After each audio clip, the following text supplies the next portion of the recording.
एक गांव में कृष्णा नाम का बहुत ईमानदार और परिश्रमी लड़का अपनी बूढ़ी माँ के साथ रहता था। कृष्णा की माँ अक्सर बीमार रहती थी।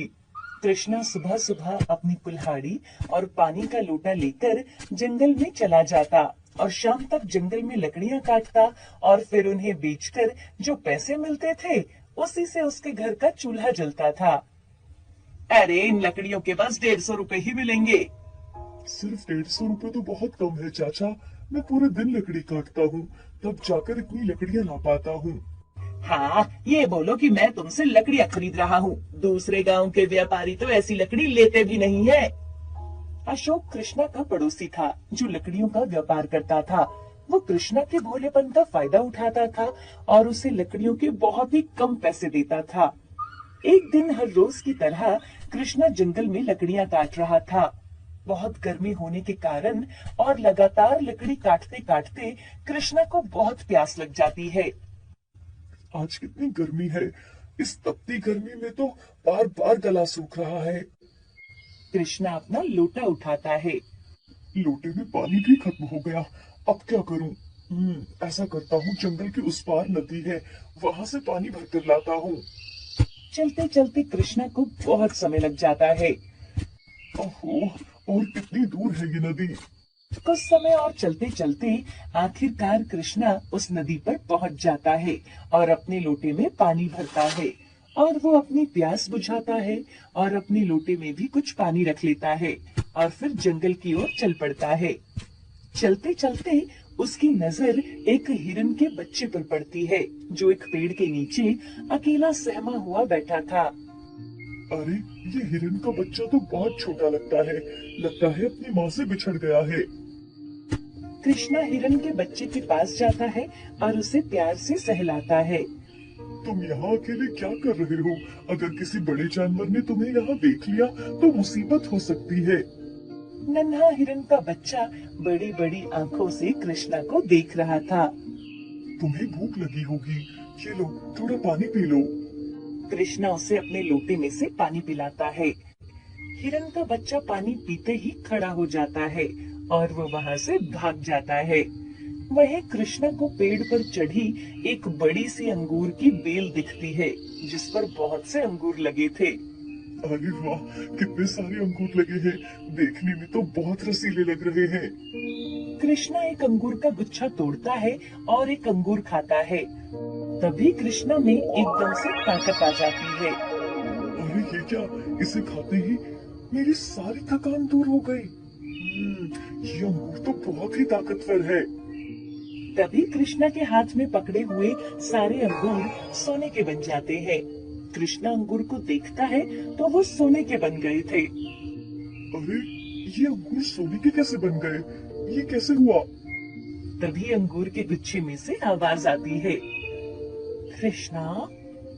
कौन है यहाँ?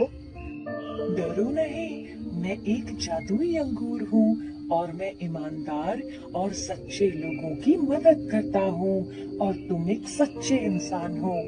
तुम मेरे अंगूर से अपनी और जरूरतमंद लोगों की मदद कर सकते हो। लेकिन अगर गलती से भी किसी लालची इंसान ने मुझे खा लिया तो वो उसी क्षण बूढ़ा और कमजोर हो जाएगा। कृष्णा बहुत खुश होता है। वो एक और अंगूर का गुच्छा लेकर अपने घर आ जाता है और सारी बात वो अपनी माँ को बताता है और एक अंगूर उसे खाने को देता है। अंगूर खाते ही उसकी माँ एकदम ठीक हो जाती है। अरे, मैं तो एकदम ठीक हो गई, देखो अब मैं अच्छे से भी चल सकती हूँ। मैंने बोला था ना माँ कि ये एक जादुई अंगूर है। कृष्णा के पास जितने भी अंगूर थे वो सब सोने के बन जाते हैं और कृष्णा उन्हें बेचकर पैसे कमा लेता है और अपने लिए एक बड़ा सा घर और जरूरत की सारी चीजें जमा कर लेता है। अब कृष्णा लकड़ी भी नहीं काटता था, वो पूरा दिन लोगों की मदद और अपनी माँ का ध्यान रखता था। एक दिन, अरे ये कृष्णा के पास इतने पैसे कहाँ से आए? अब तो ये लकड़ी भी नहीं बेचता, फिर भी ये दिनों दिन अमीर होता जा रहा है। जरूर कुछ दाल में काला है, मुझे इस पर नजर रखनी होगी। एक दिन कृष्णा और उसकी माँ उस जादुई अंगूर की बातें कर रहे थे। जादुई अंगूर। तो इस अंगूर की वजह से ये लोग अमीर हो गए हैं। लेकिन ये जादुई अंगूर जंगल में है कहाँ? मुझे इसका पता लगाना ही होगा।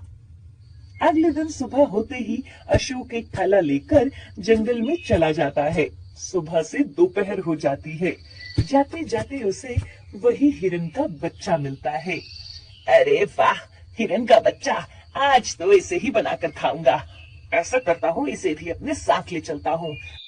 और अशोक हिरन के बच्चे को उठाकर आगे बढ़ने लगता है। अरे ये अंगूर की बेल कहाँ है? इसे उठाकर चलते चलते तो मैं थक गया हूँ। अशोक हिरन के बच्चे को नीचे फेंक देता है और उसकी एक टांग पकड़कर उसे घसीटता हुआ जंगल में आगे बढ़ने लगता है। हिरन के बच्चे को बहुत चोट भी आ जाती है। तभी अशोक के सामने अंगूर के गुच्छों से भरी अंगूर की बेल दिखती है। अरे वाह, ये रही वो जादुई अंगूर की बेल। कितनी देर से इसे ढूंढ रहा था। अशोक अंगूर के गुच्छे तोड़ना शुरू करता है। सारे अंगूर अभी ले जाता हूँ। अब उस पागल कृष्णा को यहाँ कुछ नहीं मिलेगा। अशोक सारे अंगूर तोड़ लेता है और उसे एक थैले में भरना शुरू करता है। अरे मैं तो बहुत थक गया हूँ, कुछ अंगूर यहीं खा लेता हूँ। अशोक जैसे ही एक अंगूर अपने मुंह में डालता है तो वो एकदम से बूढ़ा हो जाता है और उसके शरीर में बहुत ही कमजोरी आ जाती है। अरे मुझे ये क्या हो गया? मैं इतना कमजोर कैसे हो गया? ये अंगूर कैसे अंगूर थे?